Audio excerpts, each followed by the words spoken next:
Hi, it's time again, crafting with Marian. Thank you for joining me today. We're going to have some fun with clay. Now this is a special kind of clay that does not require firing, so you don't need to put it in a kiln when you're done. You don't need to put it in the oven when you're done. You can just do it and then let it dry. That being said, it does dry fairly slowly, but if you leave it uncovered for any kind of time, it will start getting crumbly, and that's not what you want. So let's keep in mind, we want to keep a damp paper towel available to kind of cover things up, but you don't want it drippy. You don't want it that wet because wet clay is real slippery. You don't want that. Okay, there's two terms I'm going to use right now, and I'm going to say them and say them again and give you the definitions so that you understand what we're talking about. Okay, first of all, scoring. When you put things together with clay, if you score them, putting little lines or hash marks on them, and then slip, so it's scoring and slip. The word slip means when you put water with clay, it makes like a real slippery, slip. It's a real slippery, kind of a clay glue. So we're going to score and then use some water to make our slip right on the coils when we get going on that part of the process. So when I say score and slip, I'm talking about taking a fork and making little hash marks and then taking some water on your finger, not very much, and rubbing it around so things will stick together better. You won't have any problem with things falling apart when they dry, which is often a problem if you don't score and slip. All right, so let's get going. The two projects we're doing two little candle holders. And I know they're tiny, so I'll hold them up really close. Anyway, so I'm going to take the candles out so we can talk more about what we're making. Now, this is the coil style. You'll have enough clay to make one of each or two of one style. So this is coils. If you look real close, you can see the little layers of rings of clay. Okay, so that's the coil style. The other kind we're doing is called the pinch pot. And with pinch pot, you basically are just going to pinch it. Amazing, right? So you take the clay and you're going to turn it into a little bowl, and it'll look like that. So let's get started. Now, the things that you should have in your bag are a plastic fork and spoon. Clay in a bag should be enough for two things, or more if you get making things real tiny. Also, you'll have to provide your own little cup of water. I recommend paper. And also I've included some parchment paper. Parchment paper you can lay down on your table, tack it down a little bit, or weight it down with some other things so that you can roll your clay for the coil pot. You have to roll the clay, and you don't want to get that clay all over if your table's real nice, you don't want to mess it up. Now, if you're just using it on a work table like I am right here, you don't need to worry about putting down that paper, but I wanted to provide it for everyone so you could be protecting your nice things at home. All right, so let's get started. I'm going to tell you, and then I'm going to show you. With this coil pot, the first thing we do is make the bottom by making a disc about the size of a 50-cent piece or so, and you're going to go around and around until you get to the circle size you want. Then you take the end, you trim it at an angle so that you can make it kind of blend in. And then you put it, you pat it together real nice to make sure it's all stuck together. Then you take the spoon and you run it across the top of this disc to connect all the loops. Now we're doing that specifically because that is the base of the project. And it's not necessary that we see those loops because they'll be covered by the top part. Okay, but you want to see the loops on the top part. There's a couple ways you can do the top part. You can continuously build, and you're going to build from smaller to larger so that you end up with a cup shape. So smaller to larger, or you can make separate rings and stack them up. Both ways are equally as valuable. There's a little bit more fiddling if you make all your separate rings. On the other hand, trying to get everything scored and slipped together and everything can be more challenging if you do it as one big coil, because you want to have the scored part touching another piece of clay. You want to literally use it like glue so that the scored parts that are wet will almost like suction cup onto the things that they're going to sit on, the other pieces of clay. So you only have to do one side. So if you have one piece going to another piece, let's say the top doesn't have to be scored, but the one that's going over it the bottom of that one, would get scored, and then you'd use slip on it and then put it on and then pat it down. Make sure that there's no gaps. You don't want any gaps because then, you know, the wax will leak out or, you know, it won't stay together. You wouldn't want it to fall apart after you did all this hard work. So that being said,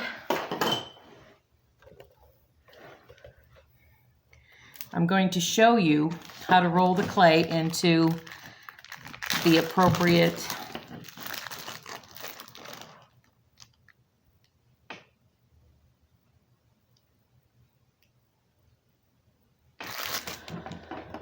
snakes, into the coils. So you start like this. Just as soon as you get it like looking like that, then you can start rolling it. You roll it very gently with the tips and palms of your hands, slowly and subtly pressing to the outside. Now, if it starts clumping, you can hear it's like clump, clump, clump. You give it a little teeny twist and go back to rolling it, and it'll straighten itself out. If it comes back again like it's doing right now, then you can do it again. Just give it a couple of twists and go back to rolling. Now, you're going to want to, I'm cutting that in half because that's too much. You're going to want these coils to be less than the size of a pencil. You're going to really want them to be thin because you see these projects are very tiny. These little teeny candles and holders for those little teeny candles. I'm twisting again because it's starting to thunk around again. Okay, so this is about the right size that you'd want to do. Now I'm going to leave the rest of that understanding to you as far as how you're going to put it together because I've already told you once. But what I am going to do is I'm going to show you the score and slip. So you're scoring it like this. Boom, boom, boom, boom, boom. Very easy. See all the little hash marks? Okay. Yep, sticking. And then slip is the water. You're going to rub that on there like that. And then, now this isn't how we're going to make the pot. I'm just showing you an example. So when you put it across there and you give it a little push, it's like a suction cup and glue, and it sticks really, really well. That's score and slip. That's a very important concept that you need to understand. And now we're going to move on to the next thing. So that after you're done with that coil pot, that coil candle holder, you're going to move on and you're going to do a pinch pot. So you're going to take all the clay that you have left after you've done one, going to make it into a nice little ball by rolling it in your hands like this. Okay. Now once it's pretty straightly a circle, you're going to stick your finger in it, straight down.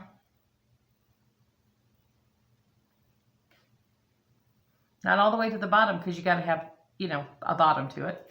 Then you're going to tap it on the bottom of it on the table to get a nice flat bottom. You can see it's nice and flat now. Maybe it needs one more tap. Okay.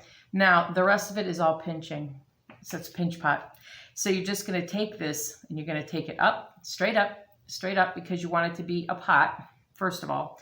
And then it's up to you how much flair you're going to put on. I put a lot of flair on mine because, of course, I like things fancy. And the flaring happens when you pinch it. So you're going to pinch it, and it makes the edge kind of roughly. You make the edges very thin. It'll look fancy.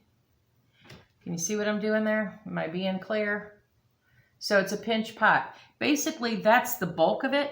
Both of these projects, though, as is mentioned in the directions on paper, you need to check that your candle fits in it nicely. So you're going to push this in a little bit.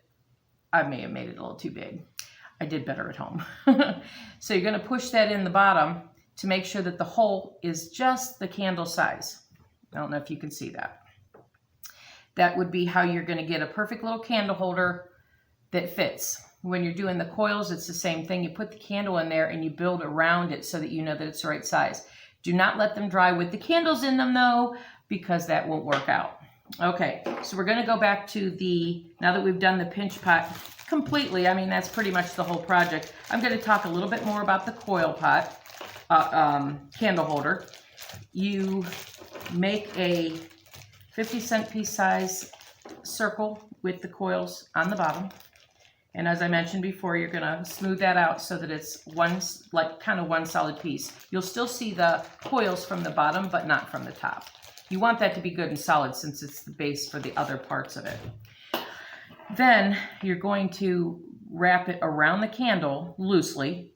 And then as you come up, you're going to get the circles a little bit bigger, all the way to the top. You can make it as tall as you want. You can end at any point, and then again, you cut the end off at an angle so that you can smooth it easily into the coil below it.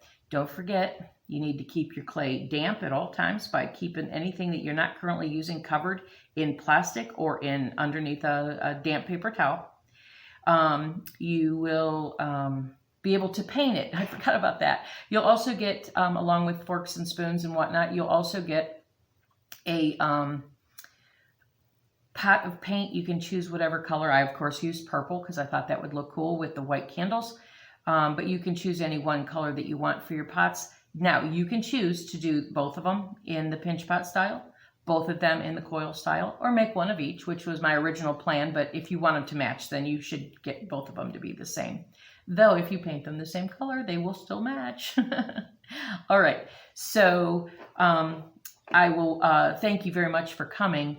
If you have any questions, if you're having a problem with the project, you're welcome to call me here at the library. I'm here every Monday. I'm also here other days, but that's the sure thing, anytime between 11 and 7 at night. The clay should stay in the bag and stay safe in the bag until you're ready to do the project. You've got at least a week or two before the clay would start to get dry by itself. If there's any crummies of the clay, you don't want those to get mixed in, because once they're real dry, they will not mix in with your wet clay. So you want to make sure you throw those away right away, get them off your table or whatever. Also, when you're done, clean your area soon, like quickly, because once it dries onto your table, it's a little harder to get off. Again, don't let it dry because it becomes flaky and, messy. All right, so that's everything. I look forward to seeing your projects finished. I hope you have a good day with that. And thanks for coming. Thanks you for enjoying Portage County District Library, Garrettsville Branch, Crafting with Marian.